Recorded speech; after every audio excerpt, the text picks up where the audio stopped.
Hello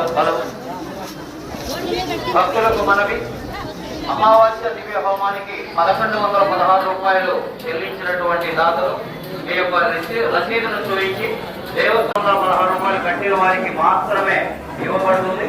కావున రసీదును చూపించి ప్రసాదం తీసుకోవాలి.